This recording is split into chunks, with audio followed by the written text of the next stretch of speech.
Saturn returns. Saturn returns. Saturn returns. Ladies and gentlemen, I would like to take you on a journey to one of the most prolific, creative, auspicious, and magical years of my life, my first Saturn return. For those of you not familiar with the term, it's the time when a transiting Saturn planet returns to the same position in the sky that it had occupied at the moment of one's birth. It takes 29.4 years, but according to Hindu and Western astrologers alike, its effects can be felt to various degrees between the ages of 28 and 30, where it is believed to influence one's personal development while crossing major thresholds to a new stage of life. Combined with the pre-AIDS rocking early 70s, a time when conventions had been shattered, hormones ruled. Women as a whole were just beginning to come into their own while men lagged behind. There was a lot to work with. And so, without further ado, Saturn returns. Saturn returns. Nancy, the hidden dragon, was an easy-on-your-eyes poet at the University of Colorado. She loved my songs, told me I was destined for stardom.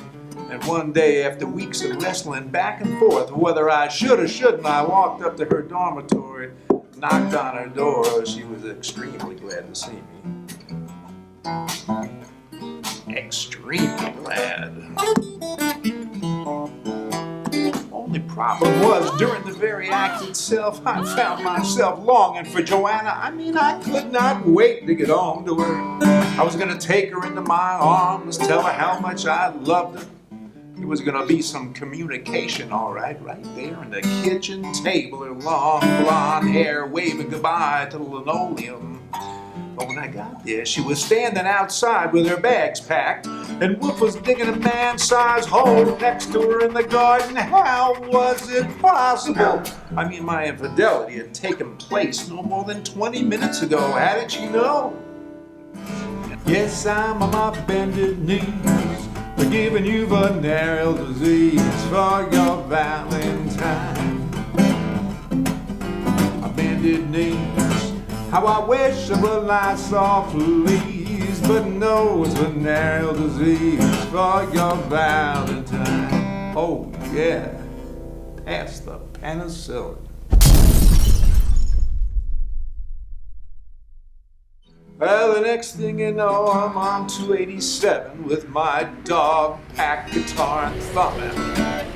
When the traffic died down one way, I dragged my shit to the other side of the road and started hitchhiking in the opposite direction.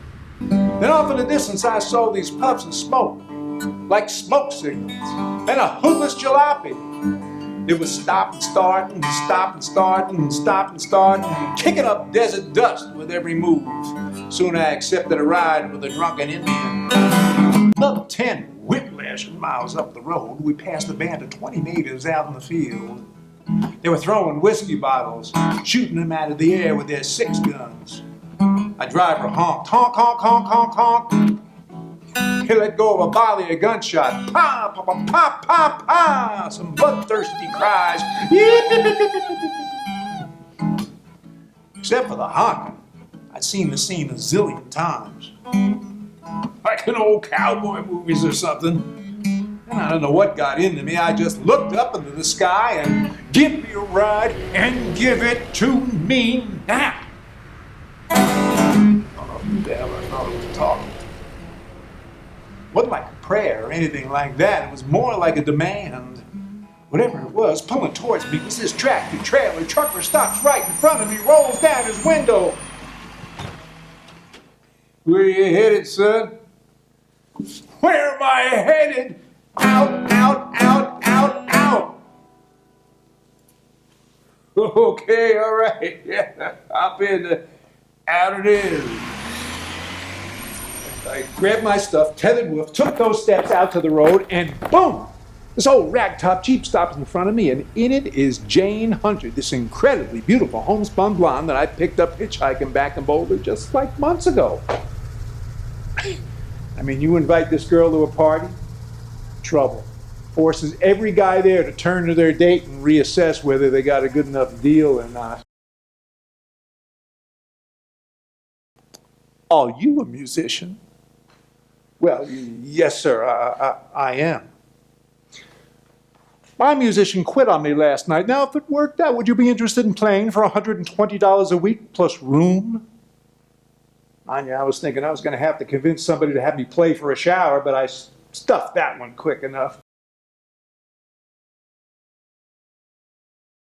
Anyway, let's talk about getting drunk. Now, I always thought that getting drunk was like flushing the toilet of one's brain. It's like you got a handle up by your ear. You see, you pull it and swish.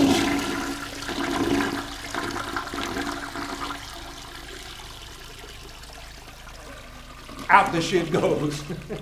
So figuring fate the more important card at play, I walked in for a beer.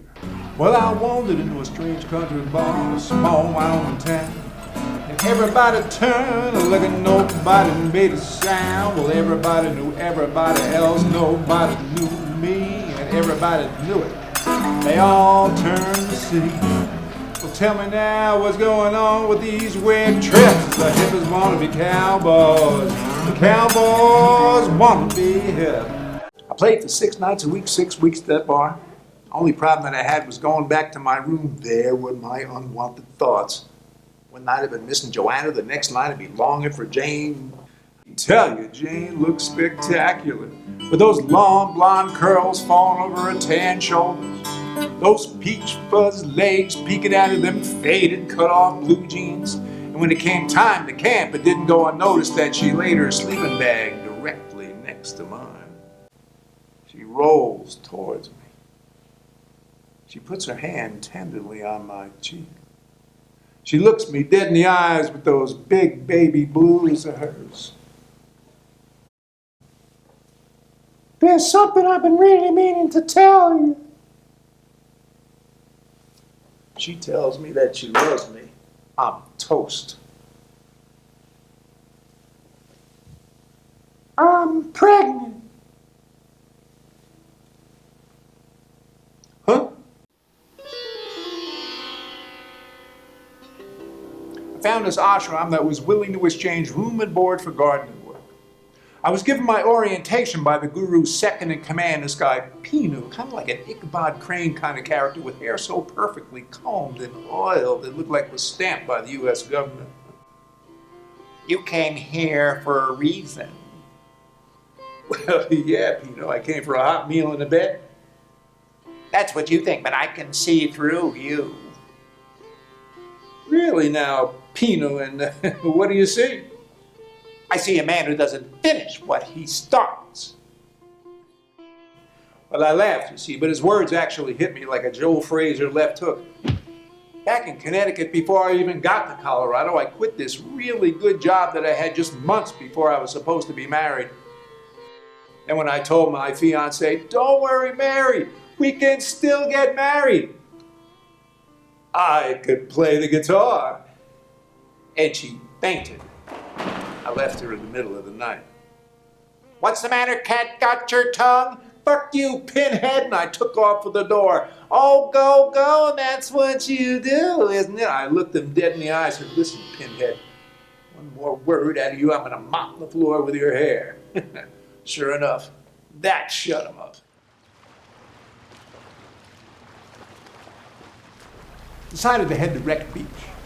What I hadn't calculated was the distance. 4 full hours later, with all my gear and everything, I precariously made my way over this cliff, down through this steep forest in pitch blackness, to fall face down in the sand.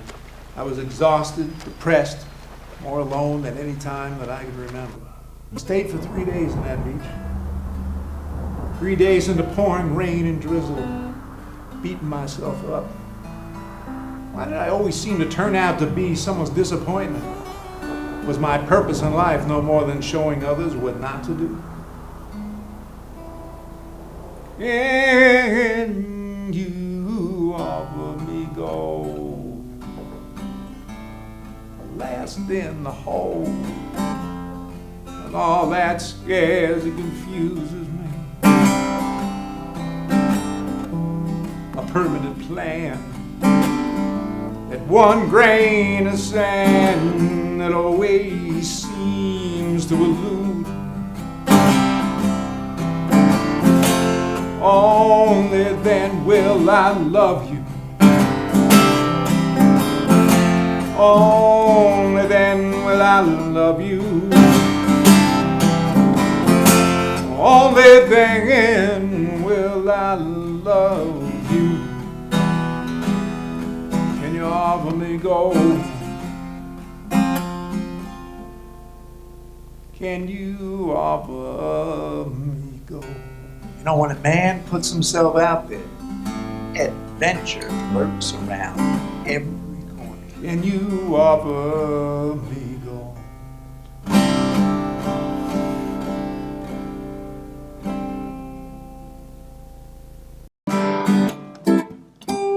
Saturn returns. Saturn returns. Saturn returns.